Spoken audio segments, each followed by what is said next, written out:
በአገራዊ የኤችአይቪ ግምትና ትንበያ ወይም ኤስቲሜሽን እንደ ፕሮጀክሽን ሂደት ላይ ለክልልና ጤና ቢሮ ባለሙያዎች የአቅም ግንባታ ወርክሾፕ ተካሄደ። ኢትዮጵያ ሕብረተሰብ ጤና ኢንስቲትዩት የተላላፊ በሽታዎች ምርምር የኤችአይቪ እና ሌሎች የአባላዘር በሽታዎች ክፍል ከጤና ሚኒስቴር ዩኤን ኤድስ እና ከሌሎች አጋር ድርጅቶች ጋር በመተባበር የ2026 የኤችአይቪ ግመታ አሰራር ላይ ከክልሎች መጡ ባለሙያዎች ሲሰጥ የነበረው ወርክሾፕ የጤና ሚኒስትር አቶ ፈቃዱ ያደታ ኤችአይቪ ኤድስ ፕሪቨንሽን ኤንድ ኮንትሮል ሊድ ኤክስኪዩቲቭ ኦፊሰር በተገኘበት ተጠናቀቀ። ወርክሾፑ የክልል ጤና ቢሮ ባለሙያዎች በሀገራዊ የኤችአይቪ ግምትና ትንበያ ሂደት ውስጥ ያላቸውን አስተዋጽኦ ለማጠናቀር የተዘጋጀ ነው ተብሏል። ኢንስቲትዩቱ የአገሪቱን የኤችአይቪ ኤድስ ስርጭት ግምታዊ ስሌትና ፕሮጀክሽን ተአማኒነት ይበልጥ ለማረጋገጥ እንደሚያስችል ታምኖበታል። ወርክሾፑ መክፈቻ ላይ ንግግር ያደረጉት የኢንስቲትዩቱ የተላላፊ በሽታዎች ዳይሬክተሮች ዶክተር ገመቹ ታደሰ እንደገለጹት በአሁኑ ወቅት በዓለም አቀፍ ደረጃ የኤችአይቪ ፕሮግራሞች የሚያገኙት የፋይናንስ ድጋፍ እየቀነሰ መምጣቱ እንደ ሀገር የራስን አቅም ማጠናከርና ትክክለኛ የግምት ስሌቶችን ማዘጋጀት ለሀገራዊ ፕሮግራሙ ስኬት እጅግ ወሳኝ መሆኑን ገልጸዋል። ዶክተር ገመቹ አክሎም ከክልሎች የሚሰበሰቡ የኤችአይቪ ፕሮግራም መረጃዎች ለብሔራዊ ግምታዊ ስሌት ስራዎች መሰረታዊ መሆናቸውን ጠቁሞ የመረጃ ጥራቱን መጠበቅ ወይም ስፔክትረም ሶፍትዌር የሚሰሩ የኤችአይቪ ኤስቲሜሽን እንደ ፕሮጀክሽን ውጤቶች ትክክለኛነት ላይ ትልቅ አስተዋጽኦ እንዳለው ገልጸዋል።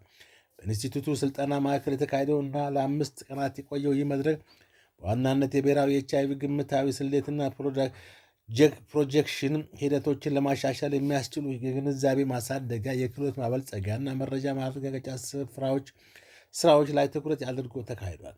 በዚህ የምክክር መድረክ የተሳተፉ ባለሙያዎች ስለ ኤችአይቪ ግምታዊ ስሌት ሂደቶች ጥልቅ ግንዛቤ እንዲያገኙ ከመድረክ ባለሙያው እንደ ስፔክትረም ኤአይኤም ናሽናል እንደ ሪጂናል ኤችአይቪ ኤስቲሜት ሺናይ 90 ኖሌጅ ኦፍ ኤችአይቪ ስታት ኤስቲሜሽን እና ናኦሚ ሰብናሽናል ኤችአይቪ ኢንዲኬተር ኤስቲሜሽን ያሉ ዘመናዊ የመረጃ መተንተኛ ሞዴሎችና መሳሪያዎች አጠቃቀምና ዝርዝር ውይይት አድርገዋል። በተጨማሪም ከክልሎች የሚሰበሰቡ የፕሮግራም መረጃዎች እንደ ፒኤምቲሲቲ፣ ኤንሲ ኤችአይቪ ቴስቲንግ፣ አርቲ ኤችአይቪ ቴስቲንግ ሰርቪስ፣ ኖሌጅ ኦፍ ኤችአይቪ ስታተስ፣ ቫይራል ሎድ ሱፕሬሽን እና ኬር ፖፑሌሽን ያሉ ዋና ዋና አመላካቾች ላይ ያሉ የመረጃ ጥራት ጉዳዮችን በመፈተሽ ችግሮችን በዝርዝር ለመለየት ስራ ተሰርቷል። በወርክሾፕ ሂደት ውስጥ የክልል ባለሙያዎች የቀረበ መረጃዎችን ከብሔራዊ መረጃዎች ጋር በማነጻጸር የማረጋገጥ ስራ እንዲያከናውኑ ተደርጓል። ይህም የሀገሪቱን የኤችአይቪ መከላከልና መቆጣጠር ፕሮግራም በተጨባጭ እና በታመነ መረጃ ላይ እንዲመሰረት ለማድረግ ከፍተኛ አስተዋጽኦ እንደሚኖረው ተጠቁሟል።